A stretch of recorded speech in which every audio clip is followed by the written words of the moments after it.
All right, here we are, the next episode of the Tulsa Life podcast.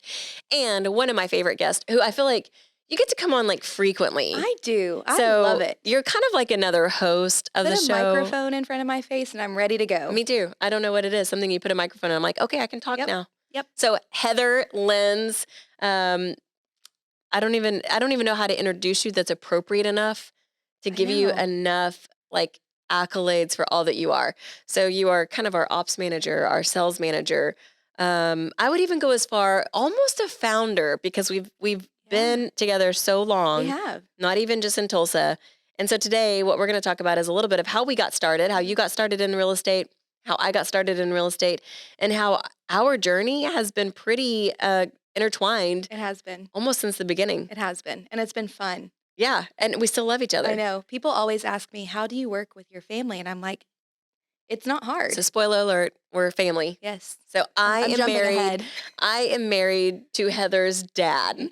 So strangely enough, Heather and I are closer in age than your dad and I are, which makes us closer, like more like friends. Yes, exactly. Almost than a stepmom relationship. Yes, for sure. Even though when I am upset with you, I will tell you, I'll send you to your room or ground you. Heather Lynn. Yes. You gotta call me by my middle name. Yes. So, and half the time I call you Heather Catron still. You do. And I just nod my head.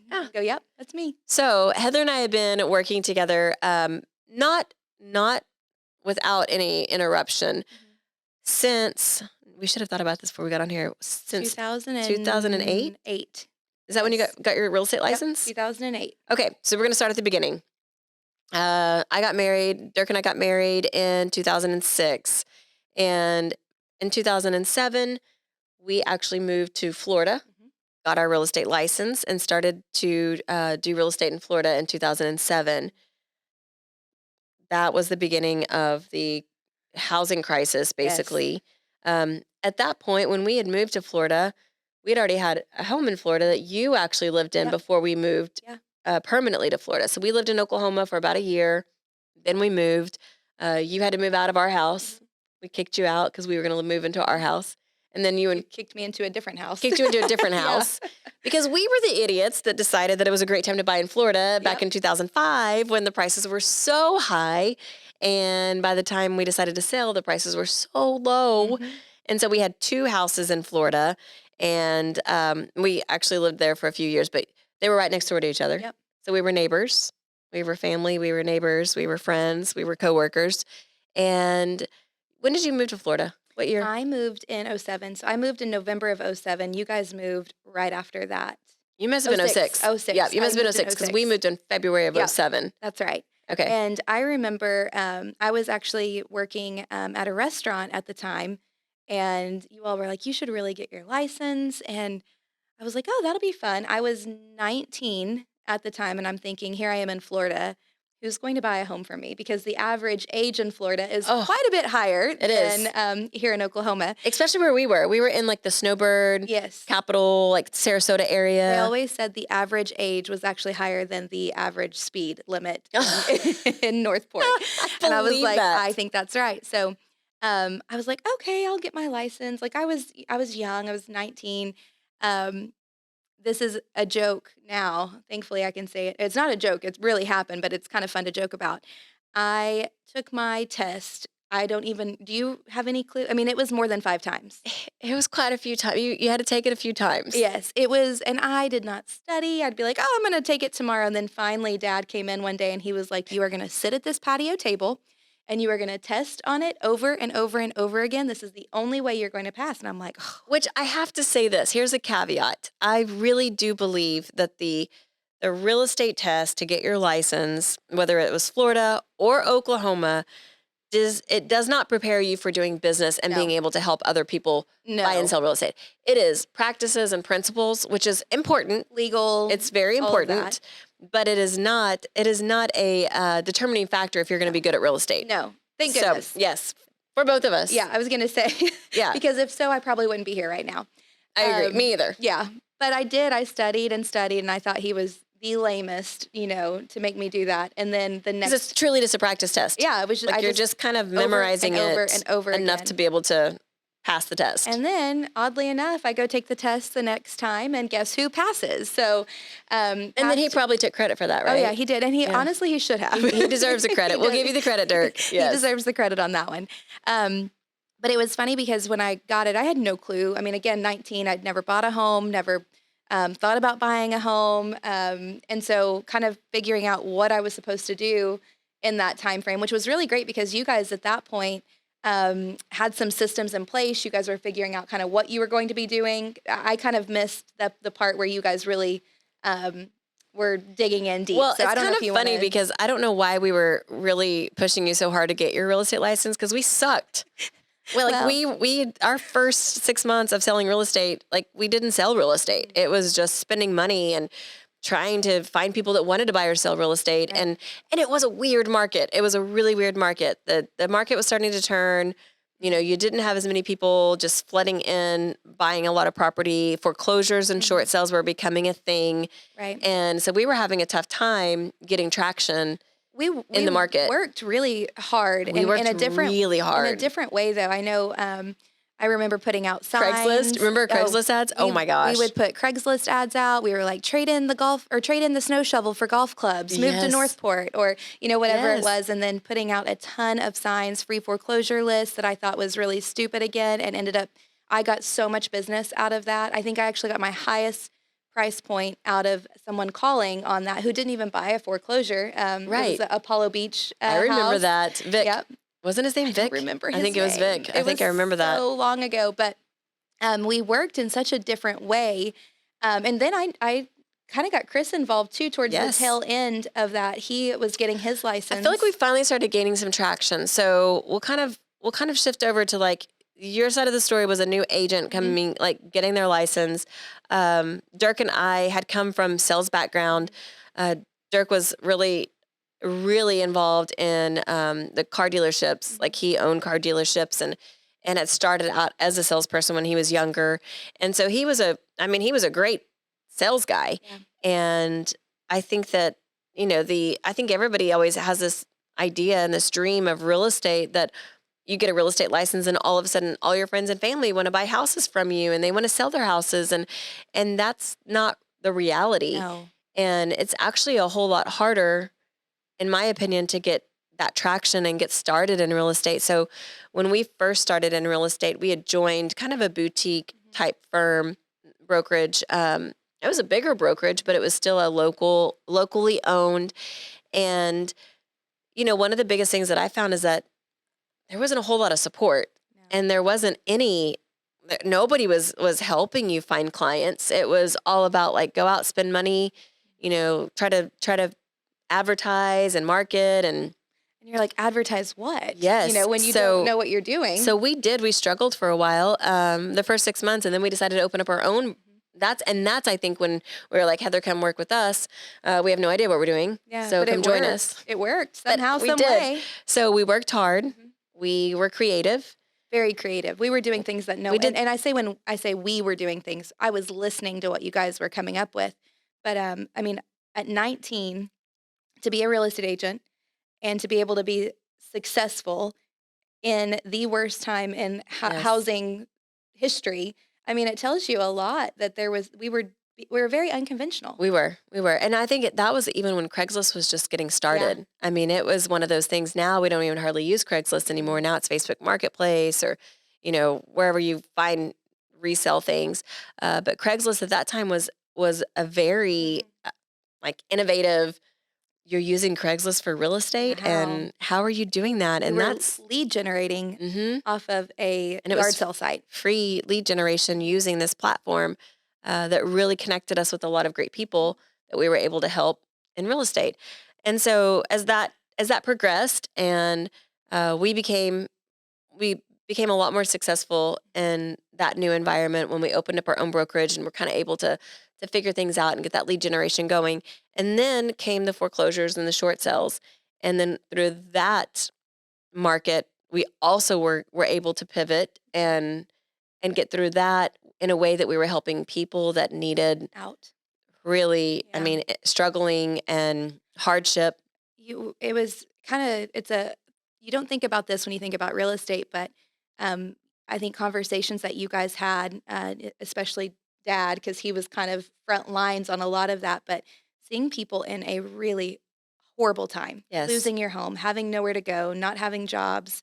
Not There being able to was pay your mortgage. it was a heavy time, It was. and somehow I think it's so awesome to look back and go, there were times that, yes, we did sell houses, and yes, we, dealt with a lot of foreclosures, but you also got to be there for people and help them out in a really, really bad time. So it was kind of a And I balance. really felt like during that time too, people didn't know what to do. Mm-mm. So being able to be that voice in that storm to say, here is a path. Yeah. Here's a path out or through or around it, whatever their situation might be that actually benefited them and And it the family. benefited, I hate to say it in this way, but the economy It did. where, you tried to kind of stop the bleeding or find another way that, it helped multiple people be able to get through that. We learned a lot. We did. And like you said, it wasn't just learning about that market or how to navigate those types of sales. It was learning about options for Mhm. people and, helping people through that. So that was, even though during that storm, it was heavy. I Yeah, mean, there was a lot of times that it just was it sad and was. Yeah. and really, I don't know, heartbreaking to see the things that people were going through. But, I think that's where, and especially for real estate agents, to know that there's always a market where you can be successful in. Yes. So even though the economy wasn't successful in that moment, and I remember this vividly, everyone in Florida was shutting their brokerages down. I Yes. mean, one right after another, they were closing, they were closing, they were closing. And then you guys go, let's go buy a Yes. building. Let's go buy an office. Let's get an office. And so while all these other places were closing, you guys bought I don't know how many square feet. I mean, I think it was an old It brokerage was an that old we brokerage. bought Mhm. from, and I thought, how cool is this? Everybody thinks you're crazy by doing it, but Yes. you guys had found a way to make the market work for you all. So I love that too because and I know we don't have time to go through like everything up to this point, but talking about that down market and talking about, that there's always opportunity. That was obviously the worst market that we've ever seen in our lifetime. And Right. most people that are alive, unless you were alive during the Great Depression, Mhm. it's really truly like the The worst worst. situations.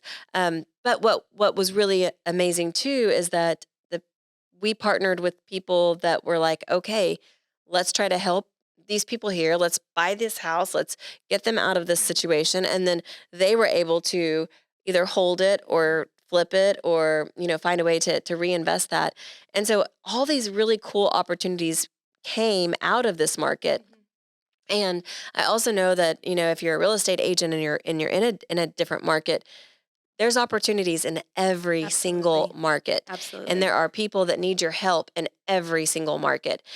So, don't be discouraged if it's something that you're like, this is way different. I mean, we talk about this all the time in our brokerage now that the same agents that were here in 2020 Mhm.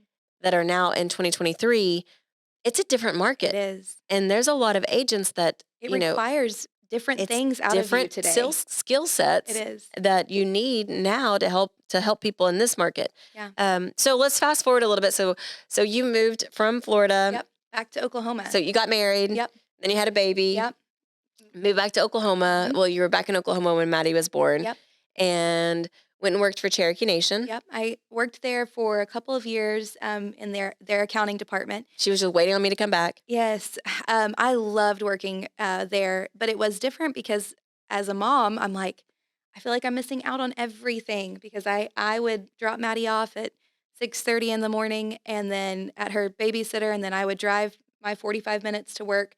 By the time I got there, and by the time I left, it was 5 o'clock. Wouldn't get home till 6. So I had like an hour and a half with Maddie Monday through Friday, and it killed me. I Yeah, hated that and you're part. probably exhausted. Oh, so I like tired. when you get home from those days too. You're like, I have no energy. Yeah, so I was exhausted. So I knew I wanted something different. And we won't go into this a lot, but Maddie ended up getting kind of sick, and we had kind of a disruption of our life. And so I stayed at home, found a sales job with network marketing, and loved that. Did that for 3 or 4, maybe, yeah, 3 or 4 years. Loved it. It was great.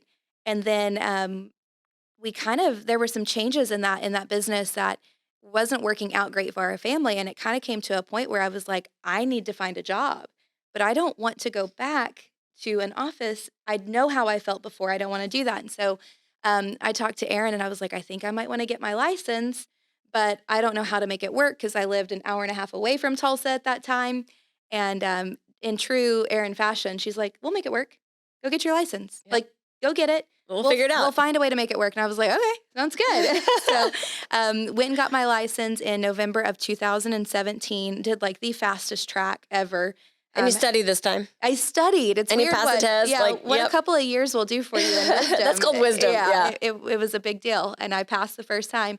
So got my license, finally active in December, and had no clue what to expect. And I will say it was a very big shock because what I knew real estate to be was not the same as Tulsa real estate. I'm like, wait, what are repairs? You negotiate repairs here? Like in Florida. Like this not just an as is? Yeah. So it was way different. Way different. And inspections were different. And, so there was a learning curve that I was not prepared for. I mean, I ended up being okay, but it was definitely different. And so that was in 2017. And my first year, I lived in Westville, which was an hour and a half away for the first 6 months of that year. I was shocked at opportunities that I had. I obviously wasn't from Tulsa, so how are you going to sell, to your sphere when you don't have people a sphere from Tulsa here? that you know? Yeah. And so that's where Zillow, your partnership with Zillow, way back when. I know it's different today, but it affected. I think it truly. I don't know that I would be in real estate had we not had those opportunities because I don't think I could have fed my family.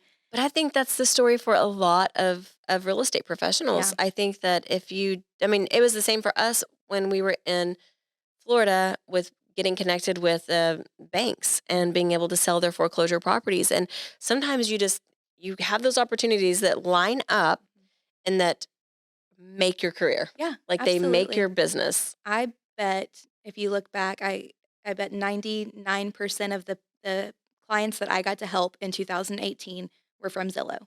And so that means that's a lot. My commission, had I not had Zillow, would have been zero. Yes. And at that time, we really needed it. We were in a position where, like I said, I had to find a job, and I needed to make money as quickly as possible, but still have flexibility to be with Maddie and do the things that I needed for her. And so it was really cool to have that opportunity that you were here. I would have never got my license and then gotten into real estate had you not had your brokerage here. Yeah. You know what I mean? Yeah. It wouldn't have made sense.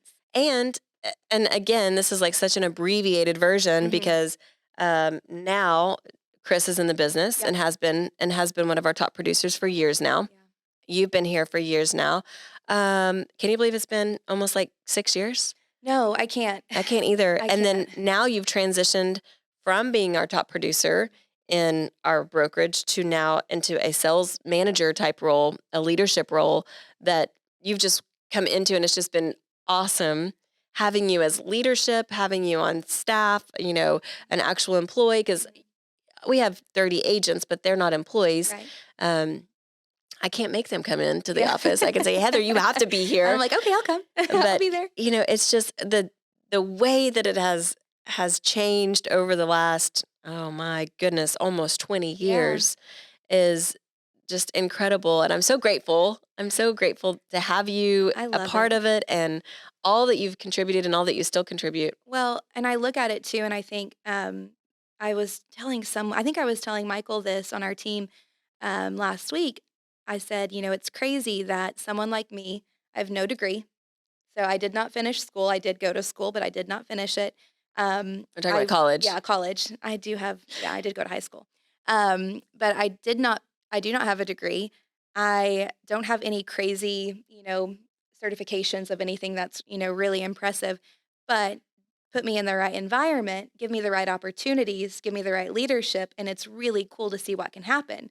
And so going from, being with accounting and then going into kind of this network marketing and then coming over here, getting my license, I think I closed maybe 18-ish my first year. I think the next year I closed like 25. Next year I closed, 30. And then my last year in production, I closed 59 homes. That's insane. I helped 59 clients in 1 year. And I don't have any, if you look at me on paper, you would never think that I could do something like that. And I do really think it's all about the environment and the opportunities. I agree. And I also think that has to do with you being ready and able and open to saying, it's like that verse in the Bible, send me, I'll go. Yeah. Send me, I'll go do it. I'll figure it out. And, the way that your brain works, I love, because it's like, you give me an opportunity and give me a path, I will figure it out. Yeah. And you're kind of a break the wall down kind of person. It can be good and bad. It's good for me. Yeah. It's good for me. And I think that the things that you can do, the things that I can do, we pair up really nicely. Yes. Your strengths, my weaknesses. Yes. Really, it's amazing for me to look back and think, what I feel like we have built. Mm-hmm. And when I say we, that's our entire team. I agree. It's not you, it's not me, it's not Krista, it's not Brittany, it's everybody. It's Dirk, it's Chris, it's all of us that together over the years, seeing the success that we've had. That's not one person. No. That is all of us, being on the same page, moving in the same direction. And how many ideas have we had, outside of work, over dinner, going, hey, and with Dad and with Chris and with Noah even, there's mm-hmm. so much that goes on behind the scenes too that have really molded the company into, what it is today. It's true. And how it works, which is really, really neat to be a part of a family business that is open-minded. We are. That's what I would say. Like, you don't go, this is what I want, this is what we're going to do. It is very open to go, how do we make it better? Like, right. How do we change? How do we grow? And I mean, some people, if you don't like change, we are not a great place. We're changing constantly. If you like change, and we do a lot of things that don't work. Change, though. We do. We put a lot of thought into it. But we also will say, we're going to make this change. And then if it doesn't work, we'll change it back. Yep. We'll figure it out. But we know a lot. I would say we know just as many things, probably more things that don't work than the things that do work, because we've tried it. Yeah. And we can probably help you stay out of the ditches in some of those areas. Exactly. So. Well, Heather, as always, I love it when we get to sit and talk. Even if it's on a podcast. I love it. I'll take it. It's amazing. And I'm so grateful and thankful for you. And I'm grateful and thankful for you. I think that my life would look a lot different had I not taken those steps, 6 years ago. Mine would too. What would it look like today? I'm really glad I don't know the other side of it. Me too. And I'd love working with you. And I love you. I love you too. Well, isn't this a great podcast? It is a great podcast. It's the Love Podcast. All right. Well, I know this was one of the longer ones, but we still didn't even get over, we get through everything. But it's a lot to unpack, but maybe we'll do it again next time. All right. Catch you then. Bye.